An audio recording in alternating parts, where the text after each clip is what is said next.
Hello, you two people. It's Yahuchannan. Um, I don't normally post my ugly mug on the YouTube. I'm spend more time posting other people's information so that you know other others can be informed and come to their own conclusions. There's a lot of talk about uh, comet, a red dwarf star, uh, a red planet, some massive thing that, is many times larger than Jupiter, blah, blah, blah, blah, blah. But, this Elenin, Nibiru, Taiki, whatever, whatever you want to call it,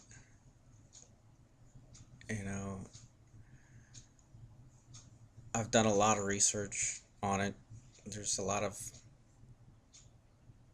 misinformation out there. There's a lot of misinformation out there. There's a lot of people making a lot of speculation and conjecture about things they really don't know anything about. And then there are the professional debunkers. All I know is what I've seen with my own eyes. And I'll get to that. But, with a parasitic elite aggrandizing themselves and pontificating,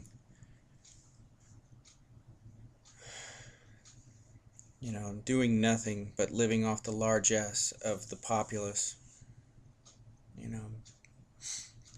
special interests, big pharma, big agra, overreaching bureaucracies, Kaisers, FEMA, subterrestrial shelter cities, false flag terrorism, of which the narrative is being flipped from the brown people to the white people, Illuminati, Luciferians, Kabbalists of every color, occultism run rampant, human clones, cyborgs, genetic engineering, subspecies, banksters, pimping fascism to the masses, hypermaterialism run amok, all manner of hellish evil being unleashed on the earth. We need an answer. I for one don't want to live in a world where the most pathetic slaves are the ones who think they're free. Free from what?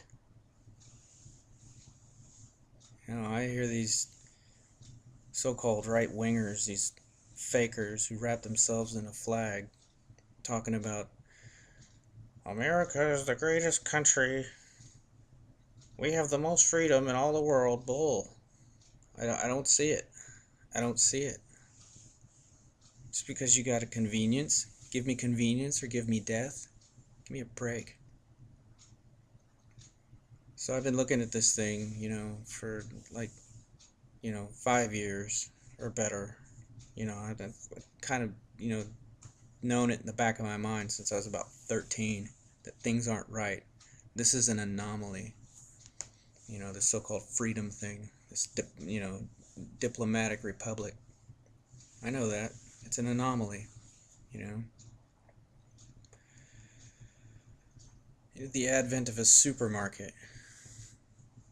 What a joke. We're being fed poison.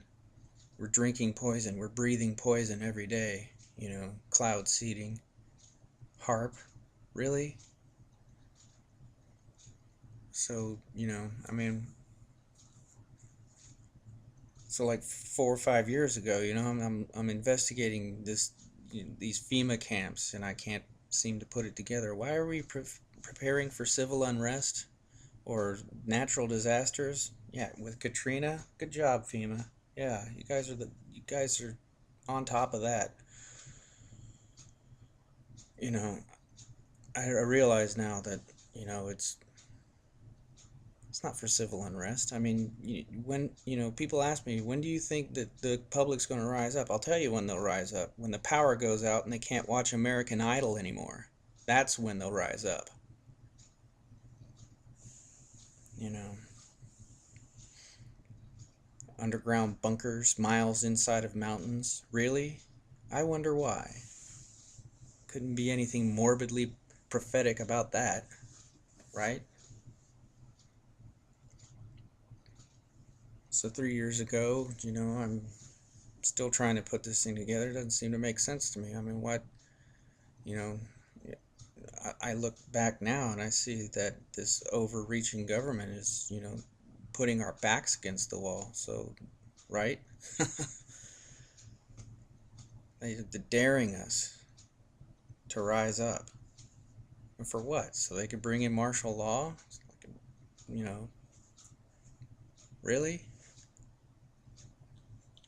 Is there really much of a constitution left as it is? I mean, now we've got a super committee, a uber Congress who basically writes laws however they want. And if the rest of the Congress doesn't go along with it, they pass it anyway. Really? Give me convenience or give me death.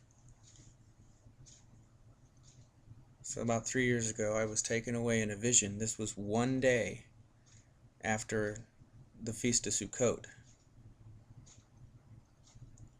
And the bulk of the vision I won't go into right now, but at the end of the vision, I was standing before Amalek, and it stood there, massive, just clothed in sunlight and rays, and I was like a little kid in stature compared to this messenger. I took him by the hand and I asked, I said, "What is your name?" And he told me, "Ani Fandan." I didn't understand what that meant. And I woke up, and with the words ringing in my ears, I looked in my concordance to figure out what the words even meant. So with some research, I figured it out that what he said was, "I am the judge who turns." And what he meant by that was that he was the messenger of Elohim, and that Elohim had turned his judgment away from his people, Israel, and that he was turning his judgment onto the nations into which they had been scattered and thus abused for all these years. So I took it to heart, but I had said anything about it really to anyone. And I watched and I prayed, and now I see what he meant. You see the judgments that are being poured out on the earth now because of the evil that men do, because the earth is utterly corrupted by the actions and the words of men. And so he's turned his judgment. Last year, well, actually it's been longer than that,